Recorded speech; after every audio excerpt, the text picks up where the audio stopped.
Au bord de l'eau. Chapitre 17. Page 438. Partie 17. Grand frère, rétorqua Ikong en riant.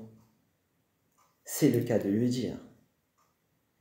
Pressé par le péril, on embrasse les pieds du Bouddha. Mais d'habitude, on oublie même d'offrir de l'encens. Accepter cet argent maintenant, ce serait faire du chantage à mon propre frère. Dépêche-toi donc de le ranger, et ne crois pas pouvoir m'acheter. Car si tu te comportes ainsi avec moi, je ne te dirai rien. Enfin, puisque vous m'avez tous deux fait des excuses, je parlerai, grand frère. Mais ne sors pas d'argent pour m'impressionner. Ces tolls, dit Itao, ne sont rien d'autre que la récompense offerte par les autorités. Comment pourrait-il y avoir moins de 300 ou 500 ligatures? Frère, ne refuse point, et laisse-moi te poser une question. Où aller pour trouver trace de cette troupe de bandits? Iking se frappa la cuisse et répondit. Cette troupe de bandits, elle est toute entière dans ma poche. Itao eut un haut le corps. Frère, dit-il, que veux-tu dire par tout entière dans ta poche? Grand frère, ne t'occupe pas de cela. Contente-toi de savoir qu'ils sont tous là, c'est tout. Maintenant, range ton argent et au lieu de penser à m'acheter, songe simplement à l'affection durable qui doit nous lier. Alors, en prenant bien son temps, Iking se mit à dire ce qu'il savait.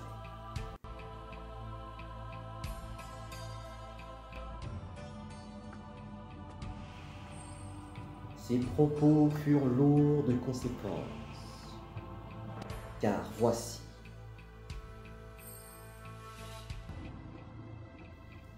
Dans la sous-préfecture de Yancheng, attirait un guerrier loyal et valeureux. Dans les marais des Monliang, assemblés de puissants et redoutables preux. Finalement, pour savoir ce que Iking avait à dire, il vous faudra continuer à lire.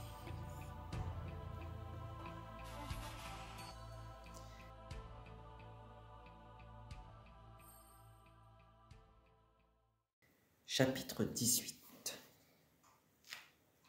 Son Gongming favorise subtilement la fuite du roi céleste.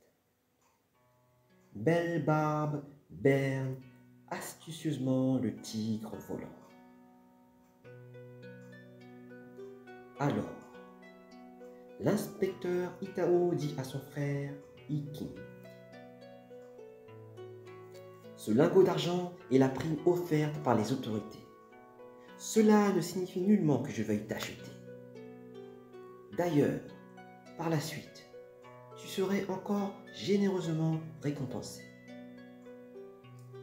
Maintenant, frère, dis-moi comment il peut se faire que toutes ces troupes de bandits soient dans ta poche. À ce moment-là, Iking fouilla dans le bourseron suspendu à sa ceinture et en sortit un petit carnet de papier plié qu'il montra en disant: Voilà, toute la troupe de bandits se trouve là-dedans. Note: Zhao Wandai. portefeuille, porte-document. Petite bourse suspendue à la ceinture pour mettre papier et documents. Fin de note. À ce moment-là, Iking fouilla dans le bourseron suspendu à sa ceinture et en sortit un petit carnet de papier plié, qu'il montra en disant: Voilà, toute la troupe de bandits se trouve là-dedans. Ah, me dirais-tu ce qui y est écrit? Frère, expliqua Iking, je te dirai nullement la vérité. L'autre jour, j'ai perdu au jeu tout ce que j'avais et me suis retrouvé sans la moindre sapèque. Alors, un autre joueur m'a emmené à une quinzaine de lits au-delà de la porte du Nord, en un lieu appelé Enlikun, le village du bonheur paisible. Là, à certaines auberges du père Wang, j'ai pu réunir un peu de clin-caille pour jouer. Or, les autorités ont promulgué dans ce même village un décret obligeant tout tenancier d'auberge à tenir un registre à souche dûment visé et revêtu d'un cachet. Note. Wenbo. Un registre pouvant porter sceau et cachet des autorités, dont la moitié se trouve sur chaque feuillet. Fin de note. Or, les autorités ont promulgué dans ce même village un décret obligeant tout tenancier d'auberge à tenir un registre à souche dûment visé et revêtu d'un cachet. Chaque soir, les voyageurs qui descendent dans une auberge pour passer la nuit doivent obligatoirement répondre aux questions. D'où venez-vous?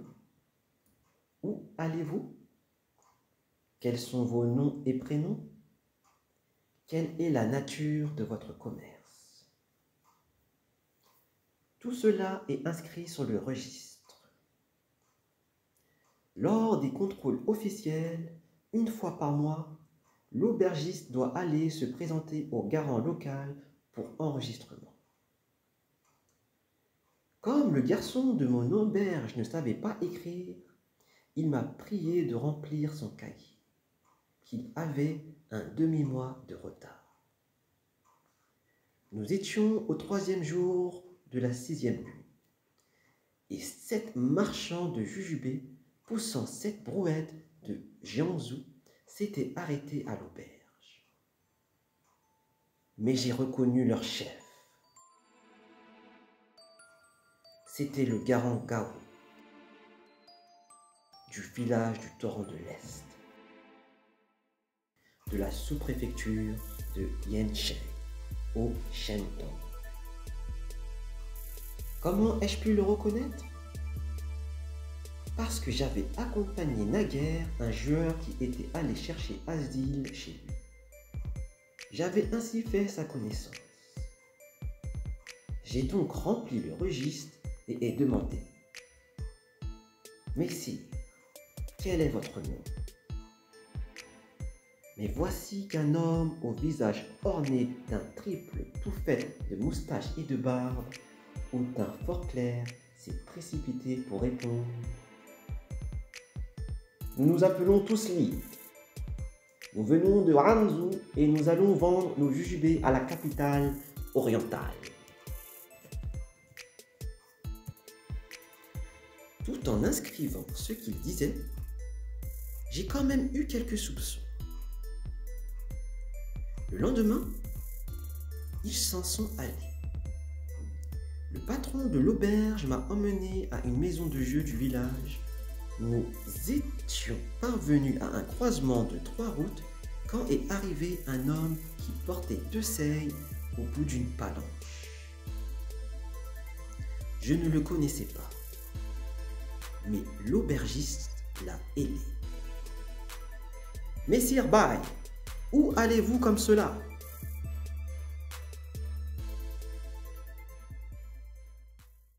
J'ai là une charge de vinaigre, je vais la vendre à des riches du village.